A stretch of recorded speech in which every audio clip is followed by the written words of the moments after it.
জোড়াটা কত নিতেছেন? এই মহিষের জোড়া 9 লাখ চাইলো। ছোট করে কোন একটু, হ্যাঁ 3.5। 9 লাখ টাকা দাম চাইছে এই জোড়া। বাবা রে, পাগল লাগছে।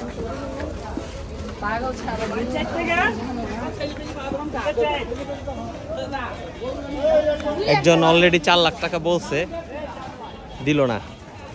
হ্যাঁ ভাই, অল গরুর হাট অফ ঢাকা, অল গরুর হাট। 4 লাখ বলার পরও দিল না। মহিষ দুটা আছে দেশি মহিষের মতো পুরা।